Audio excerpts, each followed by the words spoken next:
Anyway, let's look at the Bitcoin president, folks. I'm proud to make an historic announcement. Our campaign will be the first presidential campaign in history to accept Bitcoin donations through the Lightning Network. As president, I will make sure that your right to hold and use Bitcoin is inviolable.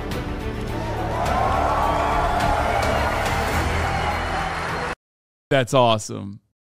That's fire. That's fire. That's fire. Dude, heard of Bitcoin mayors. How about a Bitcoin president? You should be able to own your own private keys the same as you own the keys to your car. RFK Jr.'s every terrible crank viewpoint with none of the actually good challenging views outside of mainstream. Worst possible candidate ever. Yeah, he doesn't even have any like cool opinions. Like even with Tulsi Gabbard, who was like a straight up liar, there was an aura about her that she was like an anti-imperialist or whatever, which was a lie from the jump, but at least like she tried, you know what I mean? She kind of like tried and leaned into that. And RFK has none of these qualities. He doesn't have any of it. Just like an anti-vaxxer. That's his. He's anti-big pharma, but only from the anti-vaxxer angle. You know what I mean? He's like, I've never heard him fucking speak out against big pharma beyond like mass inoculation campaigns and how they're like turning your children autistic. I hate that. Car or own your wallet. I will reverse the government's growing hostility toward this industry and keep innovation at home. And I encourage you to expand your use of pro-environmental energy techniques, such as capturing waste methane and using waste heat. However, I want to make one thing plain. The environmental argument should not be used as a smokescreen for an agenda of suppressing Bitcoin. Americans have come to distrust the government, including the way that it has manipulated our money supply to benefit the very rich and to prosecute endless wars. Bitcoin is a bulwark against precisely this kind of government and corporate expansion and intrusion. The public ledger of Bitcoin makes every transaction transparent to everyone. It might therefore be a harbinger of a future in which the government is transparent to the people. Your support of Bitcoin puts you in the same category as the framers of the Constitution that gave us that Bill of Rights, that created these democratic institutions, and you are the current manifestation of that impulse. So thank you all very much for everything that you do, and thank you for being part of this movement.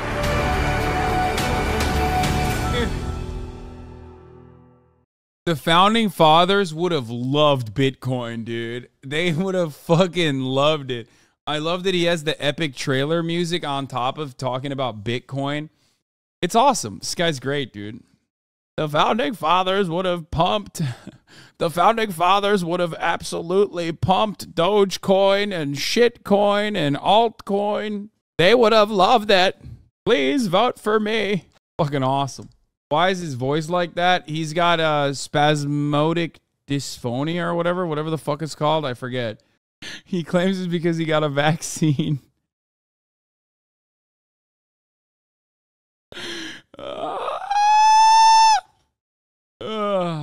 Yeah, he claims it's a vaccine injury. The vaccine itself, the most damaging vaccine of all, heroin, potentially. I don't know. This is the Felix position, and I actually don't know if that's the case. I do know that he was arrested for heroin. I do know that he got possibly Hep C, but I don't know if he. I don't know if it's because of that, dude. I mean, how can you not vote for this guy? Okay, how can you not vote for this guy? Popping off. All right, let's get to the gay shit because this was really funny. This is not the gay shit, but it's a funny segue. As you guys know, Mr. Beast blessed the timeline yesterday with his beast. Mr. Cupping the beast over here. I love body transformations. I think it's great. I have gone through my own journey. I have a lot of respect for people who also do this. I also have a lot of respect who post thirst traps on the timeline. So good for him. Also, Jordan Peterson wants to kill him, I guess. Jordan Peterson saw Mr.'s beast, okay, and he said, you know, there's a way, Jimmy, for me to kill you, actually. Why is he gripping it like that? I don't know why he did that. But it's kind of funny because he's like, this could be fixed. And he's like, dog, what do you mean it can be fixed? He's showing you that it has been fixed. And he's on his journey that is like demonstrably worked. Also, I love the idea that the wealthiest YouTuber on the fucking planet, and like, you know, an incredibly wealthy person who probably has a personal trainer round the clock, private chefs and whatnot, who has demonstrably been able to change his body in a positive way, is going to benefit from Jordan Peterson's idiotic meat-only diet. Like, what are you, fucking stupid? Hey, I see that your situation is working, but here's a situation where you could die if you have apple cider. You think he's on Anavar? Fuck no. I do not for even a second think that he's on a single ounce of fucking steroids. Look at his body transformation over the course of... Dude, some of you motherfuckers don't know anything about fitness, and it shows, okay? There is no better representation that this is natty as fuck from his muscular development and how much weight loss has occurred so far. This is straight up just pure 100% rich guy shit. I do not have even a fraction of doubt that this is natty as fuck. And I'm pretty sure no plates or more plates, more dates would agree with me on this too. What do you mean with rich guy shit? Rich guy shit in the sense that he has enough money to have a personal trainer that is probably monitoring his activity on a daily basis, and also a private chef that is cooking him delicious meals that are also monitored by either a dietitian or either monitored by a dietitian or the personal trainer himself. Here's Dylan Mulvaney, by the way. Hi. This is the last thing I wanted to cover from the news section before we move on to some more fun shit. One thing I will not tolerate people saying about me is that I don't like beer, because I love beer and I always have. I built my platform on being honest with you, and what I'm about to tell you might sound like old news, but you know that feeling when you have something uncomfy like sitting on your chest? Well, that's how I feel right now, so this feels like the right thing to do. I took a brand deal with a company that I loved, and I posted a sponsored video to my page. And it must have been a slow news week, because the way that this ad got blown up, you would have thought I was like on a billboard or on a TV commercial or something major. But no, it was just an Instagram video. And the wildest part is that they also sent me one can with my face on it. You might have seen it. One can. And funny story, one can. I had the can around my house, but then I realized, wait, I need to protect this can. So I hid it somewhere, and now I can't find it because I hid it so well. But when I do find it, I feel like it needs to go in a museum, preferably behind bulletproof glass. And you might be thinking, Dylan, why bring it up now? I'm bringing it up because what transpired from that video was more bullying and transphobia than I could have ever imagined. And I should have made this video months ago, but I didn't. And I was scared, and I was scared of more backlash, and I felt personally guilty for what transpired. So I patiently waited for things to get better. But surprise, they haven't really. And I was waiting for the brand to reach out to me, but they never did. And for months now, I've been scared to leave my house. I have been ridiculed in public. I've been followed. And I have felt a loneliness that I wouldn't wish on anyone. And I'm not telling you this because I want your pity. I am telling you this because if this is my experience from a very privileged perspective, know that it is much, much worse for other trans people. For a company to hire a trans person and then not publicly stand by them is worse, in my opinion, than not hiring a trans person at all, because it gives customers permission to be as transphobic and hateful as they want. And the hate doesn't end with me. It has serious and grave consequences for the rest of our community. And you know, we're customers too. I know a lot of trans and queer people who love beer. And I have some lesbian friends who could drink some of those haters under the table. But to turn a blind eye and pretend everything is okay, it just isn't an option right now. And you might say, but Dylan, I don't want to get political. Babe, supporting trans people, it shouldn't be political. There should be nothing controversial or divisive. This is a really well-spoken, short way to describe the events that unfolded. Bud Light wanted Dylan Mulvaney's audience. Bud Light worked with Dylan Mulvaney on a very limited campaign. The actual people that brought this audience to the forefront of the American public was not Bud Light, and it was not Dylan Mulvaney. It was Matt Walsh and the rest of the right-wing psychopaths. And as a consequence of that, Dylan Mulvaney got a fucking target on her back, and also even on top of that, a target on the backs of all trans people. That target grew. It already existed. I cannot believe that Bud Light straight up just left her out to fucking dry on her own. It's so shitty. And the reason why they did it wasn't because they were like pro-trans, by the way. The reason why they did it was because, Dylan's right, queer people drink beer too. And they wanted to get queer people who have a lot of disposable income spend more money on Bud Light. But the worst part of it all is that they capitulated to the right-wing mob. It's perhaps the absolute worst thing you can ever do because these freaks get off on this shit. Once you give them an inch, they are going to take anything and everything they can. And they have, and they will continue to do so. And as Dylan also mentioned, it would have been better not to work with any queer people whatsoever than to work with them and then do this shit. It's so fucked up. I don't know if I want to watch Matt Walsh's response to this video. Oh, it's not a video. He just says Dylan made herself the mascot of transgenderism, profited immensely from it, used her platform to push for the mutilation of children, and then experienced a completely justified backlash. I have no sympathy for her. I hate Twitter so fucking much, dude. Holy fuck. This further proves your point that corporations are not allies. Everything they do is in the best interest of making most money. Yeah, I mean, I've been saying this, and hopefully more people will get to realize. Dylan Mulvaney did not make herself the face of transgenderism. Whatever the fuck transgenderism is not a thing, okay? It's not an ideology. But even if it was, even if Dylan Mulvaney was like, I'm trans, and I want to be the spokesperson for trans people, you still didn't describe why it's okay to just fucking try to get this person to kill themselves. Like, you never really mentioned that at all. You just kind of assume, these guys always do, that, oh, trans is bad and everyone agrees with me, so that's it, you know? Like, you made zero arguments. And then on top of that, the only thing that would resemble an argument as to why Dylan Mulvaney would be a bad person was just a lie.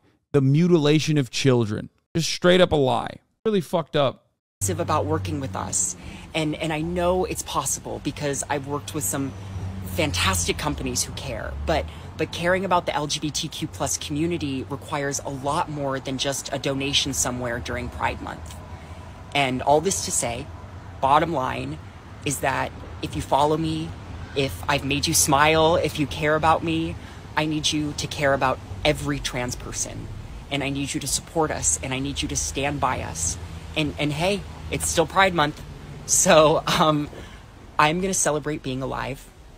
And I'm going to I want to believe that there is some justice out there, and that will happen one day. It will come one day. I want to believe that. That's all I'm going to say. I can't say anything else. Okay? It's hard. One day. Celebrate the trans people in my life and the ones I haven't met yet. And I'm going to celebrate the fact that no matter how many thousands of horrible messages or news anchors misgendering me or companies going silent, that I can look in the mirror and see the woman that I am and that I love being. And I know you were probably here for the tea of it all, but I would love for something productive to come from this. So there is a link in my bio to the Trans Law Center, who is doing some wonderful work if you have the means to donate. And to the good people out there, I love ya. I really do. And cheers, but only if you're of legal drinking age. Okay, I love you. Bye. All right, this is the last news thing that we're going to do. DeSantis War Room did a Trump fan cam. To wrap up Pride Month, let's hear from the politician who did more than any other Republican to celebrate it. I will do everything in my power. Okay, now I think that DeSantis War Room is watching my shit because you are biting my steez, my friend. I literally did this. Remember when and not in this like incredibly I'm a Barbie girl type cut. We covered all of Trump's like pro-LGBT sentiments expressed not that long ago. A month ago, I think, is when we covered it. And now they're just biting my shit. To protect our LGBTQ citizens. If Caitlyn Jenner were to walk into Trump Tower and want to use the bathroom, you would be fine with her using any bathroom she chooses. That is correct. In the future, can transgender women compete in Miss Universe? Yes. You know what's funny about this? Like, this is just weird. This is just like a very weird campaign ad to make because people like Trump more than they hate trans people, brother. Like, you're not converting anybody. Even Matt Walsh would not probably convert with this ad. Maybe Matt Walsh. But who else is going to look at this and go, yeah, that's fucked up, actually. I really like DeSantis because he's extra hard on trans people. Matt Walsh is the only motherfucker who will watch an ad like this and go, okay, I'm voting for DeSantis. Make America great again. Psych!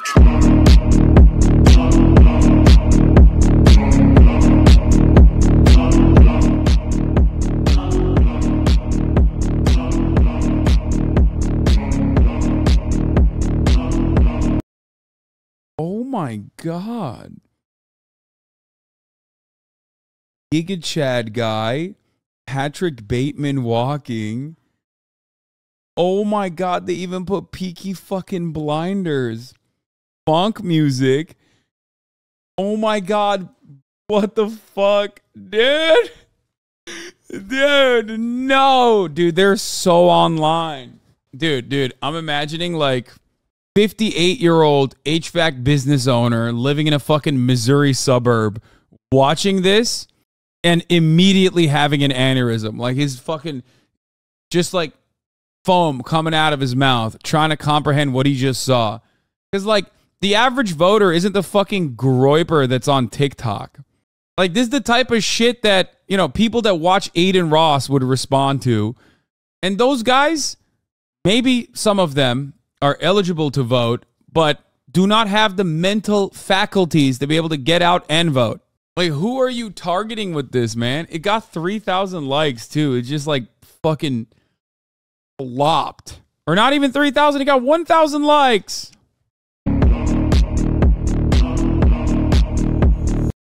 It's just like, oh, no one's more dangerous for trans people than me. Dude. Guys, guys, if you vote for me, I will literally fight. I will engage in fisticuffs with a trans teenager. Please vote for me. I am Ron DeSantis. I cannot think of anything more horrifying. It really has shut down. And also, if my candidate is DeSantis, I wouldn't be using this emoji. I would just be trying to move away from the usage of this as much as possible. Okay, because, you know, if there's a Republican candidate that best embodies that, it's motherfucking Ronald DeSantis. I'd be trying to run away from that emoji as best as possible, you know? I wouldn't even mention it. Actually, I hate trans people more than Donald Trump. This entire ad is that. This entire fucking ad is literally him going, actually, Donald Trump is very pro-LGBT. I, on the other hand, hate LGBT more. It really has shut down drag. Just produced some of the harshest, most draconian laws that literally threaten trans existence. Congratulations, Ron DeSantis. Mission accomplished. Like, even the people that they're posting are like fucking like the most niche, no disrespect. Like, and I would say the same thing if I was in this ad as well. Like, we are so niche. Like, nobody fucking knows or cares about these people for the most part. Come on, dog. You win. This is my favorite because it's like, what was it? It was like, wait a minute, you have a wife and children? No, like that's what the soy guy is saying on the other side. And then Chad DeSantis going, yes.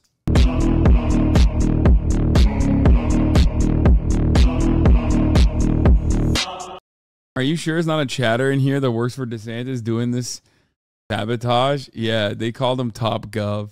This is awesome because anyone that responds positively to this ad is not voting. The Aussie boys came back and they have this like deck of Magic the Gathering cards. And they're like super stoked. They're like, yeah, we're going to get that one ring. Like we bought these fucking decks of cards and like we're going to open them and we're going to get that one ring. And I was like, bro, I got some bad news to tell you. It's been found as of like, 6 a.m. this morning. And they went from wanting to open it first wanting to sell it to XQC to then wanting to open it on stream to now just they're opening it on their own in the corner. Sad. Like I can see them from over here. They're just like sitting on my dining table. I didn't know. I didn't know it would like fuck you guys up. The prices dropped immediately as soon as it was found. So they probably didn't drop the price for you because they were like, yeah, sucker. Yeah, these guys speak funny. Let's fuck them up. There's still other rings. Like there's apparently a dwarven ring that's worth thousands. The One Ring card, Magic the Gathering's coveted collectible, has been found. PSA grades it a mint 9, but what happens next? A singular serialized one-of-a-kind card for Magic the Gathering has been found. Proof comes via grading company PSA. They posted an image this Friday morning. It was created in coordination with Middle-earth Enterprises to celebrate the original novels by J.R.R. Tolkien. The set includes many copies of the One Ring, including perforated versions meant to be torn apart at the table, but the publisher Wizards of the Coast also created a singular copy covered in gold foil and etched with the original Elvish black speech inscription. A card shop in LA had a $2 million bounty for it. When Tales of the Middle-earth launched at retail stores on June 23rd, the One Ring was said to be included inside collector boosters, high-end packs with 15 cards inside each one. The promotion caused the price of collector booster boxes to climb past $518, nearly twice what similar products normally cost at launch. How many trading cards do you have in your collection? I don't collect any cards. Magic the Gathering has sent me a fuckload of cards. Many times over. I have not even opened them. I usually give them as gifts to others who care about it. Should the bearer of One Ring choose to accept it, a reseller in Spain is offering more than $2 million plus a trip to Europe in exchange for the card. On Friday, a New York-based reseller called Dave & Adams had reportedly taken receipt of the card, but is not able to exceed its previously offered bounty of $1 million. Turns out that this Universes Beyond set is actually great for teaching new players the game. Loads of powerful new cards as a starter set. Update. Polygon spoke Friday with Jeff Tyson, co-owner of Maximum Cards and Collectibles in Whitby, Ontario. Tyson said that the One Ring was found by the cousin of a regular customer who learned of the epic pull while in the store. That individual placed the card in a bank vault, secured legal representation, and then arranged for the card to be graded by PSA. It's not known at this time where the card was purchased or what the owner plans to do with it. That's awesome. I love that you just like fucking randomly pulled a card. I spent all my money on that ring. I am broke. What do I do? Socialism, dude. I'll give you $5 for the Magic cards in the form of a sub at the bottom of the hour. Fuck. Did I run the ad break? Did I give you guys a debate? No, I didn't. Oh my God. That wasn't even a good segue from that chatter. Fuck. Listen, Nick, you got to spend money to make money, baby. You know what I mean? Turns out your broke ass did not spend enough money to actually find the card.